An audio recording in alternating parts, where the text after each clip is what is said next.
सुन, क्या ये उड़ भी सकती है? হ্যালো বন্ধুরা, কি অবস্থা, কেমন আছেন সবাই? তো যাই হোক, ফাইনালি মুক্তি পেয়েছে আপকামিং ইন্ডিয়ান মালায়ালাম ল্যাঙ্গুয়েজের action superhero film Lokah chapter 1 Chandra. এই সিনেমাটি কিছুদিন আগে মুক্তি পেয়েছে মালায়ালাম ল্যাঙ্গুয়েজ হওয়ার কারণে আমি দেখিনি। রিসেন্টলি সিনেমাটি হিন্দি ভাষায় চলে এসেছে আর আমি দেখেছি। তো চলুন দেখা যাক কি কি আছে এই সিনেমাটির মধ্যে।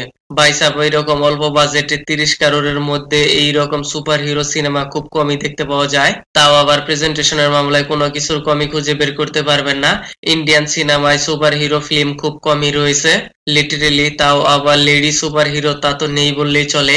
Anyways, welcome to new lady super hero. যেভাবে সিনেমার মাইথোলজিক্যাল স্টোরি লাইনের সাথে সুপার হিরো ব্লেন্ড করা হয়েছে একদম এক্সিলেন্ট লেগেছে।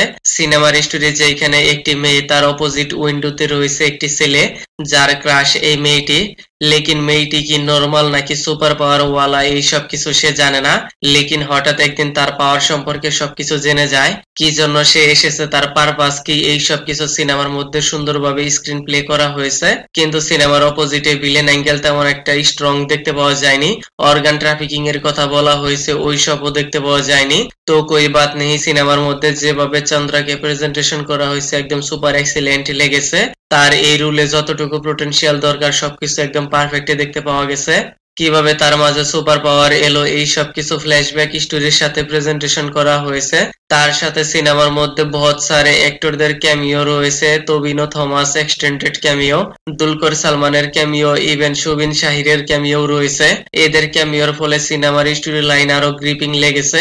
তারপরে এই পুলিশ অফিসারকে অ্যাঙ্গার জেদি রুলে দেখা গেছে, তাকে নিয়েও অনেক বড় টুইস্ট রয়েছে। প্রায় 2.5 ঘন্টার এই সিনেমাটি ফার্স্ট হাফ একটু লং লেন্থ ফিল হয়েছে, তার মধ্যেও কিছু কিছু টুইস্ট রয়েছে। আর সেকেন্ড হাফে মোর দ্যান টুইস্ট দেখতে পাওয়া গেছে। তবে সিনেমা ট্রেলারে তো সুপার পাওয়ারের কথা বলা হয়েছে, লেকিন তার পিছনে কিন্তু ধামাকাদার টুইস্ট রয়েছে, রিয়েলি শকিং। সবকিছু বলে দিলে হয়তো সিনেমাটি দেখার ইন্টারেস্টিং পয়েন্ট আপনার অনেকটাই কমে যাবে, তাই আমি আর কিছু বলবো না। সিনেমার মধ্যে থোড়া বহুত কমেডি অ্যাঙ্গেলও দেখতে পাওয়া গেছে। বালাই সিনেমার স্টোরি লাইনে বড় কোনো কাস্টিং অ্যাক্টর নেই, তারপরও সিনেমাটি স্টোরি লাইন এন্ড প্রেজেন্টেশনের কারণে এতটা হাইপ ক্রিয়েট করেছে। অল্প বাজেটের এই সিনেমাটি অলরেডি প্রায় 100 কারোর বক্স অফিস কালেকশন করে ফেলেছে। এ হুই না জেনুইন কন্টেন্ট কি পাওয়ার, সামনে এর সেকেন্ড পার্টে চলে আসবে। তো যাই হোক, মন চাইলে আপনি সিনেমাটি দেখতে পারেন, একদম পিওর ফ্যামিলি এন্টারটেনমেন্ট সিনেমা। তো যাই হোক, ভিডিওটি কেমন লেগেছে আপনার, ধন্যবাদ, দেখা হবে পরের ভিডিওতে।